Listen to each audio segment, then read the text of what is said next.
this OCT in vitreomacular interface disorders.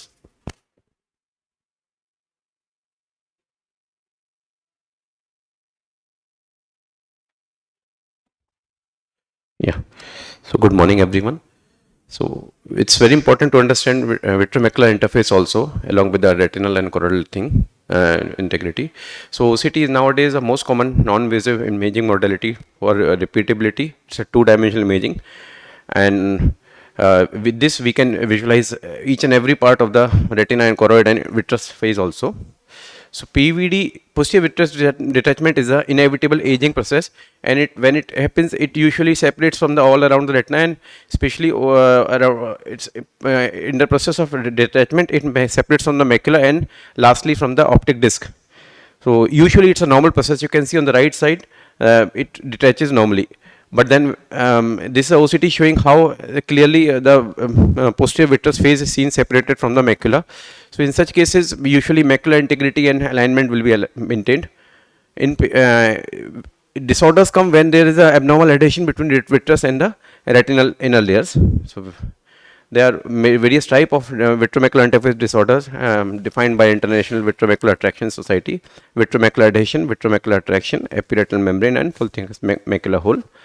So first is vitreomacular adhesion. Usually it is seen as a fine vitreous adhesion over the macula without distorting the macula, and vision usually will be normal. So this is just a finding. It is not a it's more of a physiological finding rather than a pathological finding. It can be a small adhesion, a small attachment, or a broad based.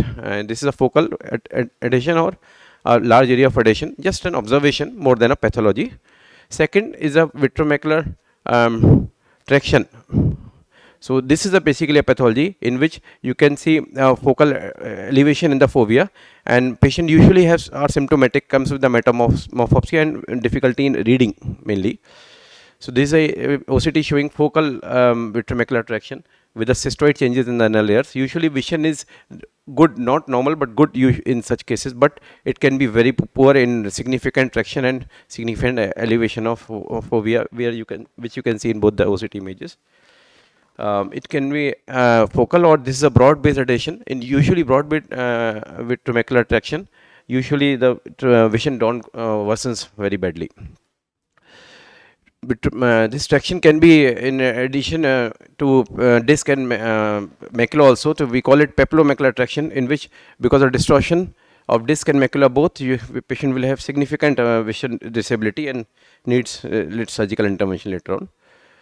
It can be associated with various other retinal pathologies like diabetic retinopathy and wet AMD also, which we all very well know.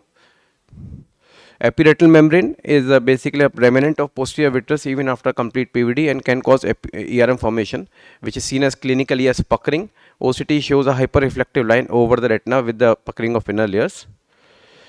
This is a classification showing, this is a grading showing how different stages of OCT are seen. In stage 1, usually the foveal contour is maintained, vision will be normal or nearly normal. Patient will not have any signs. It will be just seen as an additional finding in the observation. Stage 2, patient might have mild visual disability, and in this a foveal distortion will be there with inner layer hyperreflectivity. Stage 3, inner layer integrity will be little bit disturbed, but vision will be reasonably okay. These three stages usually don't need surgical intervention. Patient will have reasonably good vision. But stage 4, the whole layer's integrity will be lost, retina will be thickened, and vision will be very poor. So these 4 stages usually need surgical intervention for a surgery. This is a pre-op and post-op OCT. You can see the first image has significant thickening in stage 4. Post-operatively, it has improved to 6/9 because outer photoreceptor layer were intact. But if they are not intact, patient will not have very good significant improvement in vision, even though surgical success is there. You can see photoreceptor loss here. Third, this is a OCT full thickness macular hole. It is full thickness through and through defect between the continuity of retinal layers, cause significant visual defect. First clinical classification was given by Guess, which is still followed clinically, and it is correlating with the OCT nowadays. But the newer OCT based classification is more precise. That's why we are using it nowadays. Macular hole is divided into small, medium, and large according to the size. Small is less than 250 micron, medium is 250 to 400, and large is more than 400 microns. This is the OCT showing posterior vitreous attachment at the macular, full thickness macular hole, and it's a PVD at the macula showing operculum. So this is OCT showing sequences how macular hole is usually formed in the pathology with macular adhesion, then macular traction, and later on which forms a hole. The other clinical mimickers which can mimic like a full thickness macular hole are lamella macular hole and pseudo hole. Sometimes if you don't have a facility of OCT, you can diagnose it as a full thickness macular hole seeing the clinical picture only. So here comes the important role of OCT. Lamella macular hole is basically you can see it just outer layers are intact with a good integrity of photoreceptors, but only inner layers are deficient with minimal thickening. In these patients, usually vision will be good with not much of symptoms. Very minimal metamorphopsia can be there. So these patients needs observation mostly. Pseudo hole in which there is no loss of retinal layers, but retina becomes heaped up, swelled with a inner layer with the epiretinal membrane present over it, and there is a photoreceptor layer loss in outer layers may be lost, may not be lost, but vision will be very bad in this, and usually these patient needs surgical intervention. So these two, lamella macular hole and pseudo hole, has to be differentiated. Sometimes patient can be advised surgery in lamella macular hole, they might not improve at all in vision or as far as vision outcome are concerned post operatively.